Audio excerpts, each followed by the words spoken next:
Hello friends, एक बार फिर आप सभी लोगों का बहुत बहुत स्वागत है टैली होम के यूट्यूब चैनल पर, जहां पर हम टैली ERP9 सॉफ्टवेयर अकाउंट एवं GST से रिलेटेड नॉलेजेबल एवं प्रैक्टिकल वीडियो को शेयर करते हैं। गाइज, आज के जो हमारे वीडियो का टॉपिक है वो बहुत ही इंपॉर्टेंट एंड हॉट टॉपिक है, जो कि है TCS on sale of goods.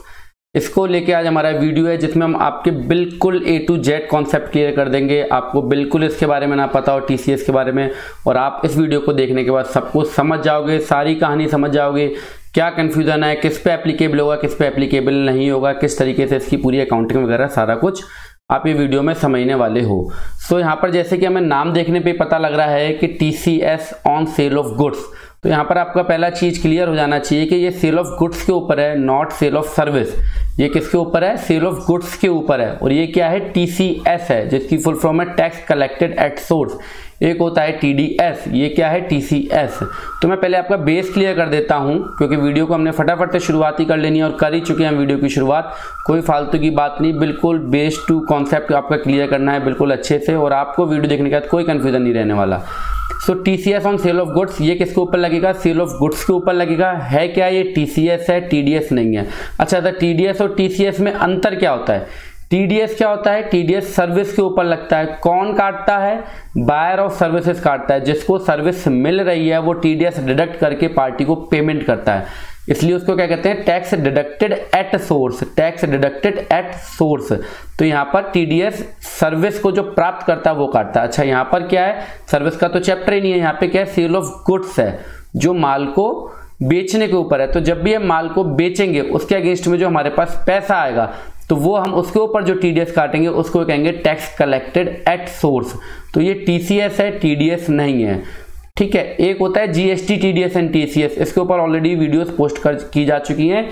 ये इनकम टैक्स का पार्ट है। एक GST, TDS एंड TCS होता है, वो उसके ऊपर ऑलरेडी वीडियो मैं पोस्ट कर चुका हूं, वो आपको प्लेलिस्ट में मिल जाएंगी। काफी समय पहले हमने उसके ऊपर वीडियो पोस्ट कर दी थी। ये TCS on sale of goods है। तो यहाँ पर हमारा बेस क्लियर होना चाहिए।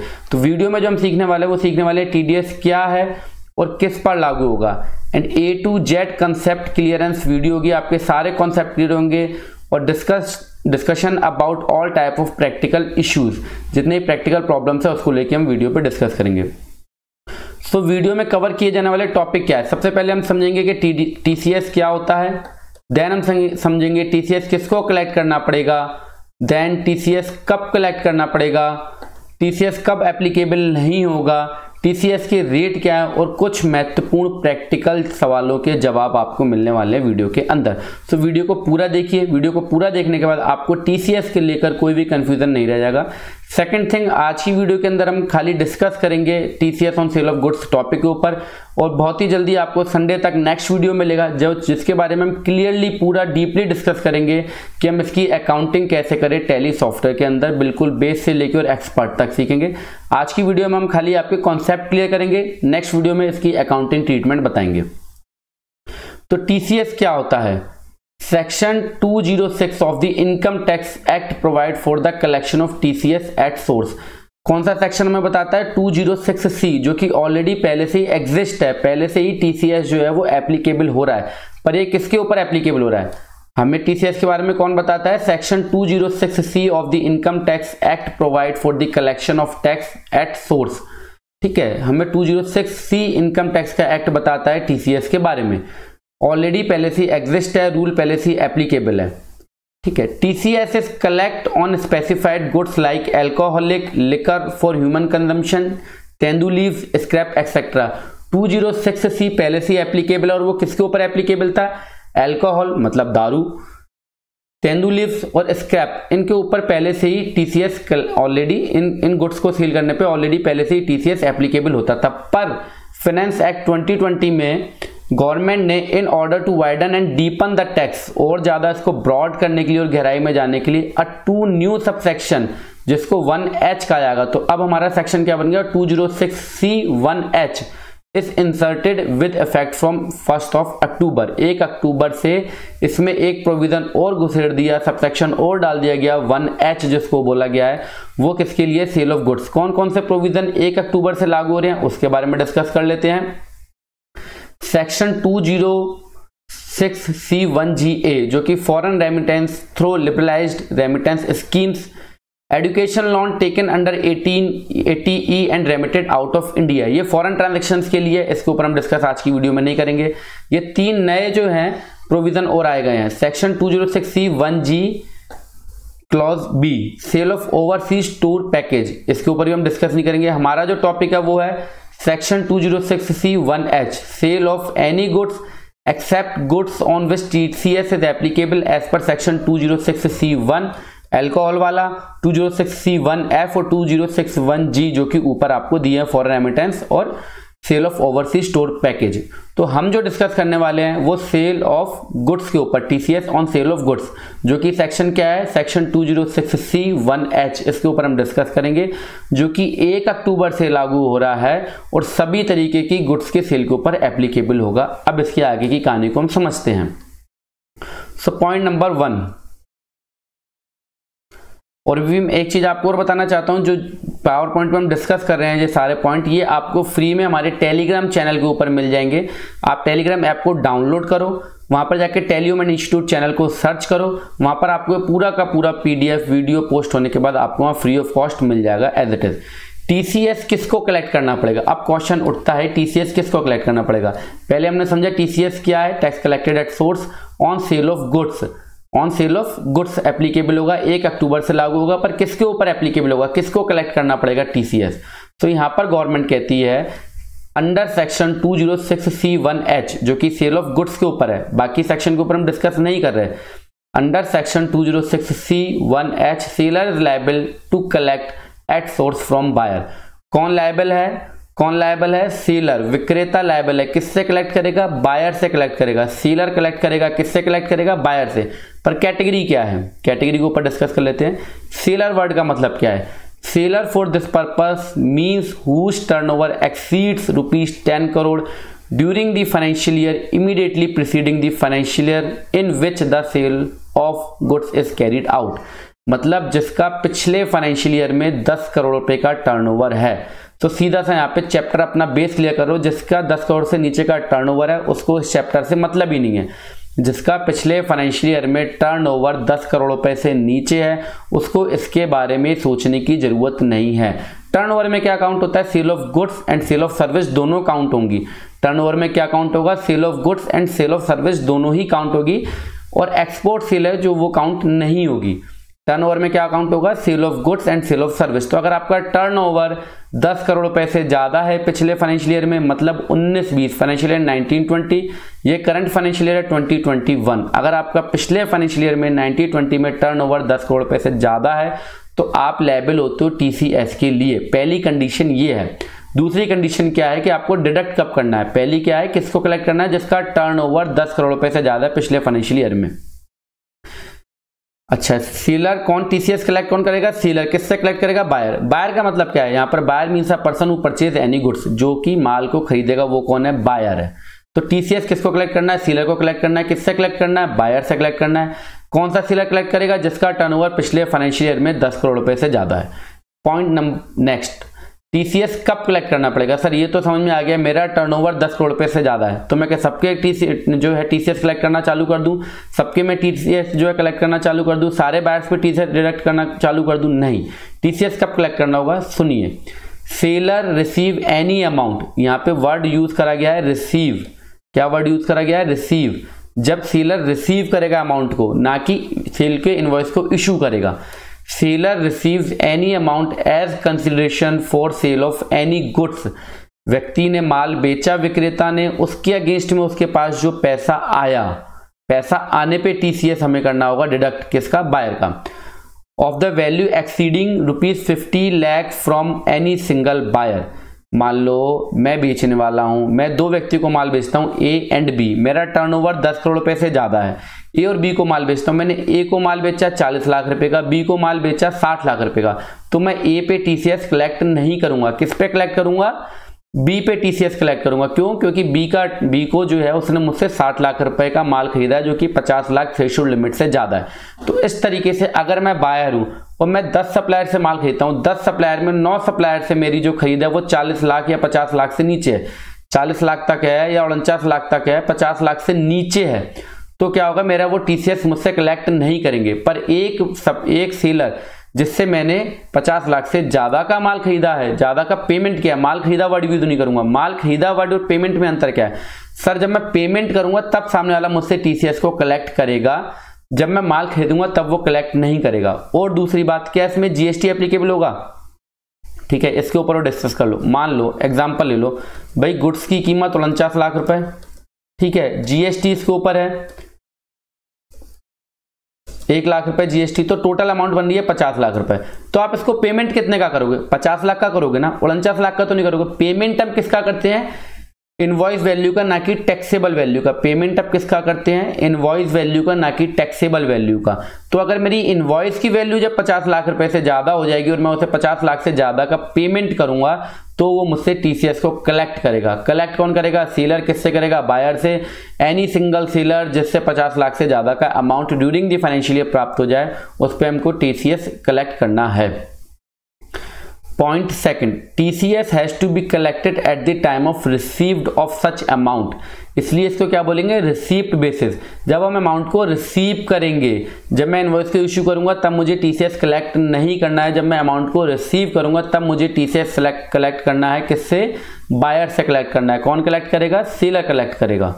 Point next, sale made to buyers up to 30 September 2020 shall not be liable to collect the TCS. 30 सितंबर 2020 तक आपने चाहे 50 लाख का माल बेचा हो, चाहे 50 करोड़ का माल बेचा हो, आप उससे जो है वो टैक्स को कलेक्ट नहीं करोगे। यहाँ पर एक कंफ्यूजन क्रिएट होता है, तो कंफ्यूजन के लिए मैंने आपके लिए इंपॉर्टेंट क्वेश्चन आंसर अभी वीडियो में तैयार करे हैं, उस पर हम डिस्कस कर लेंगे। जो आपके मन में क्वेश्चन उठ रहे हैं कि सर सितंबर से पहले टर्नओवर, सितंबर के बाद का टर्नओवर, सारे क्वेश्चनों का जवाब मिलने वाला है। अभी आप मेन पॉइंट समझते जाओ। सेल मेड टू बायर्स, अगर सेल किया आपने 30 सितंबर तक, उसके ऊपर अगर आपको पैसा आया तो आप टीसीएस जो है कलेक्ट नहीं करोगे। तो टीसीएस कब कलेक्ट करना है? 50 लाख रुपए से ज्यादा अगर किसी से हमें पैसा प्राप्त हो रहा है किसी बायर से, तो टीसीएस कलेक्ट करना है। रिसीव बेसिस है, रिसीव होने पे कलेक्ट करना है। और 30 सितंबर से पहले का टर्नओवर, 30 सितंबर से पहले अगर मुझे पैसा प्राप्त हुआ है, 30 सितंबर से पहले की सेल के ऊपर मुझे टीसीएस कलेक्ट नहीं करना है। अब आता है कि टीसीएस एप्लीकेबल कब नहीं होगा? Where the turnover of sale is less than 10 crore in preceding financial year. अगर मैं माल बेचने वाला हूं और मेरा टर्नओवर 10 करोड़ से नीचे है और बायर ने मुझसे 60 लाख का माल ले लिया, 1 करोड़ का माल ले लिया। सब एक बायर है, मेरा टर्नओवर 10 करोड़ से नीचे है, बायर ने 1 करोड़ का माल ले लिया, तो मैं टीसीएस कलेक्ट करूंगा? नहीं करूंगा, क्योंकि मेरा टर्नओवर ही 10 करोड़ से नीचे। ठीक है, तो ये आप चीज भूल जाओ। पहली कंडीशन है टर्नओवर वाली। Where goods are export out of India, तब आपको नहीं कलेक्ट करना है बायर से। Where any TDS provision is applicable to such goods, अगर टीडीएस एप्लीकेबल हो रहा है तो हमें जो है उसके ऊपर टीसीएस कलेक्ट नहीं करना। और टीडीएस किस पे एप्लीकेबल होता है? सर्विसेज के ऊपर एप्लीकेबल होता है। इन मोस्ट केसेस सर्विसेज के ऊपर एप्लीकेबल होता है, तो आपको उसके ऊपर टीसीएस कलेक्ट नहीं करना है सर्विसेज के ऊपर। Where the buyer is the central government, अगर बायर कौन है, खरीदार कौन है? Central government, state government, embassy, a high commission और trade representation of foreign state, इन लोगों को अगर आप सप्लाई कर रहे हो तो आपको टीसीएस नहीं कलेक्ट करना है। Where the buyer is local authority as per explanation to section 10 subsection 20, इनके ऊपर आपको टीसीएस जो है वो कलेक्ट नहीं करना है, क्योंकि इसके ऊपर ऑलरेडी जीएसटी टीडीएस लग जाता है। क्या लग जाता है? जीएसटी टीडीएस लग जाता है, तो आपको इनके ऊपर टीसीएस को कलेक्ट नहीं करना है, जो पॉइंट दिए हुए हैं। अच्छा, इसके अलावा ये फॉलोइंग गुड्स जो नीचे दिए हुए गुड्स हो रहा है, इसके ऊपर भी आपको टीसीएस कलेक्ट नहीं करना है, क्योंकि इसके ऊपर ऑलरेडी टीसीएस के ये सेक्शन एप्लीकेबल होते हैं, 206C1, 206C1F और 206C1G। इसके ऊपर जो लिस्ट आती है वो ये आती है, आप इसका स्क्रीनशॉट ले सकते हो या फिर आपको टेलीग्राम चैनल के ऊपर मिल जाएगी। तो इन लोगों को सप्लाई या इन चीजों की सप्लाई के ऊपर आपको टीसीएस कलेक्ट नहीं करना है। नेक्स्ट, टीसीएस के रेट क्या है सर? टीसीएस के रेट क्या है? अगर पैन कार्ड है तो 0.075% आप डिडक्ट करोगे 50 लाख से ऊपर की अमाउंट जब आपको मिलेगी, तब 0.075% टीसीएस कलेक्ट करोगे। किससे? बायर से, और इसको जमा कर दोगे किसको? गवर्नमेंट को। किससे कलेक्ट करोगे? बायर से कलेक्ट करोगे, जमा कर दोगे गवर्नमेंट को। जब आप 50 लाख रुपए से ज्यादा किसी सिंगल बायर से प्राप्त कर लोगे, आपका टर्नओवर 10 करोड़ रुपए से ज्यादा होना चाहिए। अगर पैन कार्ड नहीं है तो 1%। ठीक है, as per finance bill 2020 the TCS rate for this category with PAN is 0.1%। कितना था? 1.1% था अगर आपके पास पैन कार्ड है, पर ड्यू टू कोविड-19 इसको 25% रिड्यूस कर दिया और इसको कर दिया 0.075%। और जिसके पास पैन कार्ड नहीं है उसका 1% ही है, स्टिल अभी भी उसका 1% ही है। तो आपको टीसीएस कितना कलेक्ट करना है? 0.075% कलेक्ट करके किसको जमा करना है? सेंट्रल गवर्नमेंट को जमा करना है। टीसीएस की रिटर्न फाइल करनी है और ये टीसीएस कौन क्लेम कर लेगा? बायर क्लेम कर देगा। किस तरीके से करेगा? इनकम टैक्स के तरीके से करेगा। अभी डिस्कस कर लेंगे आगे वीडियो के ऊपर। और तो यहां पर जो है प्रैक्टिकल कुछ चीजें हैं, बहुत ध्यान से देखिएगा स्लाइड, ये बहुत ही ज्यादा प्रैक्टिकल है। सेलर कौन है? ए है। फाइनेंशियल ईयर 90-20 में उसका टर्नओवर कितना है? 11 करोड़। फाइनेंशियल ईयर, ये बहुत ध्यान से समझना आप, फाइनेंशियल ईयर 90-20 में टर्नओवर 11 करोड़। सीधा दिमाग में क्लिक होना चाहिए कि मैं टीसीएस के लिए एप्लीकेबल हो गया क्योंकि मेरा टर्नओवर 10 करोड़ से ज्यादा है। फाइनेंशियल ईयर 2021 में कितना है? 8 करोड़। कोई फर्क नहीं पड़ता क्योंकि प्रीसीडिंग फाइनेंशियल ईयर का टर्नओवर काउंट होगा। बायर कौन है? बी बायर है। सेल टिल 30 सितंबर, 30 सितंबर तक उसकी सेल कितनी है? 23 लाख रुपए। 30 सितंबर तक सेल कितनी है? 23 लाख। टर्नओवर, बायर का टर्नओवर कब से काउंट होगा? बायर का टर्नओवर कितना काउंट करना है? 50 लाख। अगर किसी एक पर्टिकुलर सिंगल बायर ने मुझसे अगर 50 लाख रुपए से ज्यादा का माल खरीदा है, पर वो टर्नओवर कब काउंट होगा? 1 अप्रैल 2020 से लेके, 1 अप्रैल 2020 से लेके, ना कि 1 अक्टूबर से। टीसीएस एप्लीकेबल कब से हो रहा है? 1 अक्टूबर से। पर टर्नओवर कब से काउंट करना है? 1 अप्रैल से काउंट करना है। और पैसा कब कलेक्ट करना है? 1 अक्टूबर के बाद से कलेक्ट करना है। बहुत कंफ्यूजन है, क्लियर हो जाएगा। सितंबर टिल 30 सितंबर तक उसकी सेल है 23 लाख रुपए की। सेल फ्रॉम 1 अक्टूबर, 1 अक्टूबर से जो उसकी सेल है वो है 68 लाख रुपए की। तो भैया दोनों को आप जोड़ दो तो बनते हैं 91 लाख। 23 लाख और 68 लाख को जोड़ दो तो कितने बनते हैं? 91 लाख। मतलब 50 लाख रुपए से ज्यादा का ये मेरा बायर है। कितने का? 50 लाख से ज्यादा का बायर है। तो इसके ऊपर टीसीएस का सेक्शन 206C1H एप्लीकेबल होगा। पर मैं कलेक्ट कितना करूंगा? 0.075% ऑन 41 लाख, 50 लाख रुपए। दोनों टर्नओवर मिला के कितने बनने हैं? 68 लाख और 23 लाख को मिला के कितना बन रहा है? 91 लाख बन रहा है। 91 लाख में से 50 लाख घटा दो, कितने बचे? 41 लाख। 41 लाख का 41 लाख रुपए आपके पास बचे। ठीक है, तो हमें कितने पे सिलेक्ट करना है? 50 लाख रुपए से, बीइंग एक्सेस ऑफ ₹50 लाख। तो 41 लाख के ऊपर 0.015% के हिसाब से 4100 रुपीज हो गए आपके। ठीक है। पॉइंट नंबर 2, सेलर कौन है? ए है। टर्नओवर कितना उसका? पिछले फाइनेंशियल ईयर में 8.5 करोड़। फाइनेंशियल ईयर 2021 में 12 करोड़। बायर कौन है? B buyer. Sale till 30 lakh से ऊपर वाला एग्जांपल है, पर इसके ऊपर सीधा ही नॉट एप्लीकेबल। क्यों? क्योंकि मेरा टर्नओवर ही 8.5 करोड़ रुपए का है। टर्नओवर मेरा कितना है? 8.5 करोड़ रुपए का है। As turnover in the financial year 90-20 not exceed ₹10 crore. तो इसके ऊपर तो टीसीएस एप्लीकेबल ही नहीं होता। चाहे बायर ने माल कितने का खरीदा है? बायर ने माल खरीदा है 91 लाख का। कितने का? 91 लाख का। पर टीसीएस एप्लीकेबल नहीं हो रहा है क्योंकि मेरा टर्नओवर, सेलर का टर्नओवर कितने का है? 8.5 करोड़ रुपए का है। ठीक है। नेक्स्ट प्रैक्टिकल प्रॉब्लम, टर्नओवर मेरे पिछले फाइनेंशियल ईयर में 13 करोड़, टीसीएस एप्लीकेबल हो गया। ठीक है। पर बायर ने 30 सितंबर तक कितने का माल खरीदा है? 76 लाख रुपए का। और सेल फ्रॉम 1 अक्टूबर से उसने कितना खरीदा है? 7 लाख रुपए का। टीसीएस एप्लीकेबल कब से हुआ है? 1 अक्टूबर से। पर टर्नओवर कब से काउंट करना है? 1 अप्रैल से। तो इसका और इसका अगर आप टर्नओवर मिलाओगे, आप 76 लाख और 7 लाख रुपए को मिलाओगे तो 83 लाख हो जाएगा। कितना हो जाएगा? 83 लाख। 76 लाख प्लस 7 लाख, 83 लाख हो गया। पर मुझे कलेक्ट कब से करना है? 1 अक्टूबर से।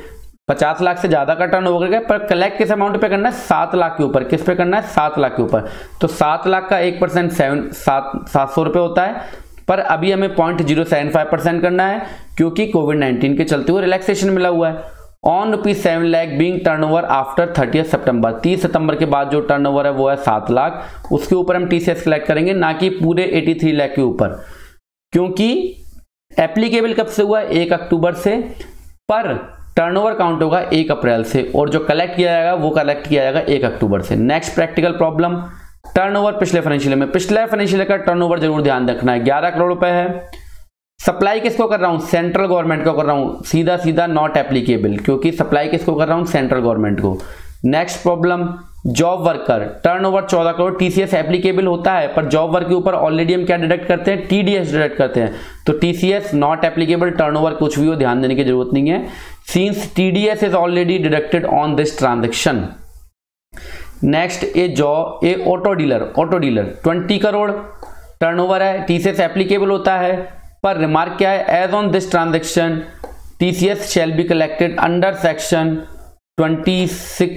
206C1F। इसके ऊपर टीसीएस का दूसरा सेक्शन लग रहा है, इसलिए हमें इसके ऊपर टीसीएस कलेक्ट करने की जरूरत नहीं है। तो यहाँ पर मैं आशा करता हूँ इन चीज़ों से आपका टर्नओवर वाला ऑप्शन जो है वो क्लियर हो जाएगा। दोबारा बता दूँ, टर्नओवर काउंट करना है 1 अप्रैल से, पर टीसीएस कलेक्ट करना है 1 अक्टूबर से, जो अमाउंट आप उसको सेल करोगे या अमाउंट सेल के ऊपर कंसिडरेशन के ऊपर आप प्राप्त करोगे, जो आप सेल का पैसा प्राप्त करोगे, इसके लिए आपको टर्नओवर अप्रैल से काउंट करना होगा। चलो और प्रैक्टिकल क्वेश्चन है कुछ जो कि मिनिस्ट्री ऑफ फाइनेंस ने clarification on doubt arising on account of new TCS provision posted on 30 सितंबर। जो मिनिस्ट्री ऑफ फाइनेंस ने कुछ डाउट क्लियर करें उसके ऊपर डिस्कस कर लेते हैं। एक रूमर चल रहा है, क्या रूमर है, it has been reported in the media that TCS has been made applicable to the amount received before 1 October 2020। ऐसा कुछ रूमर चल रहा है मीडिया के अंदर कि आपको जो आपने 1 अक्टूबर से पहले जो अमाउंट प्राप्त करा उसके ऊपर टीसीएस कलेक्ट करना है, नहीं करना है। इसके ऊपर गवर्नमेंट क्या जवाब दे रही है आपको, सुनिएगा। It is clarified that TCS report is not that this report is not correct. ये रिपोर्ट गलत है। In this connection, it may be noted that this TCS shall be applicable only on the amount received on or after 1 October 2020। 1 October 2020 के बाद cell के ऊपर जो आप पैसा प्राप्त करोगे उसके ऊपर टीसीएस एप्लीकेबल होगा। टर्नओवर 1 अप्रैल से चालू होगा। एग्जाम्पल समझ लो दोबारा से। For example, a seller who has received 1 crore before October 2020। October से पहले उसने 1 करोड़ रुपया प्राप्त किया है, 50 लाख से ज्यादा हो गया, एप्लीकेबल होता है। पर from a particular buyer and receive ₹5 lakh after 1 October. 1 अक्टूबर के बाद उसने 5 लाख रुपया प्राप्त किया, तो टीसीएस वो कितने पे कलेक्ट करेगा, केवल 5 लाख से, क्योंकि वो कैटेगरी में तो आ रहा है, 50 लाख से ज्यादा पैसा तो प्राप्त करा है अप्रैल से अब तक, पर वो 1 अक्टूबर के बाद उसने कितना प्राप्त करा, वो प्राप्त करा है 5 लाख रुपए। तो टीसीएस कितने पे कलेक्ट होगा, कुल 5 लाख रुपए के ऊपर होगा, हालांकि उसका टर्नओवर 1.05 करोड़ रुपए हो रहा है। ये पहला डाउट आपका यहाँ पे क्लियर होना चाहिए। Doubt number 2, it has also been reported in certain section of the media that every transaction will attract this TCS, कि हर ट्रांजैक्शन के ऊपर टीसीएस काटना पड़ेगा। अगर बायर का टर्नओवर 50 लाख रुपए से ज्यादा है तो हर ट्रांजैक्शन के ऊपर काटना पड़ेगा, नहीं। सुनिएगा, this report is not correct. It may be noted that this TCS applies only in cases where receipt of sale consideration exceed ₹50 lakh in a financial year। अगर 50 लाख रुपए से ज्यादा टर्नओवर होगा तो आपको ट्रांजैक्शन के ऊपर जो है टीसीएस को कलेक्ट करना पड़ेगा। बिल के ऊपर आप चार्ज करके भेजोगे और सामने वाले से टीसीएस को कलेक्ट करोगे, और टीसीएस को कलेक्ट करने के बाद कहां जमा करा दोगे, सेंट्रल गवर्नमेंट के ऊपर। दोबारा बता देता हूं, 50 लाख रुपए से ज्यादा टर्नओवर है आपका सितंबर तक, 1 अक्टूबर से बाद आपने उसको 1 लाख की सप्लाई कर दी, तो 1 लाख के ऊपर आप 0.075% के हिसाब से बिल के ऊपर चार्ज करोगे, उस टीसीएस के पैसे को कलेक्ट करोगे बायर से और उसको जमा करा दोगे सेंट्रल गवर्नमेंट को।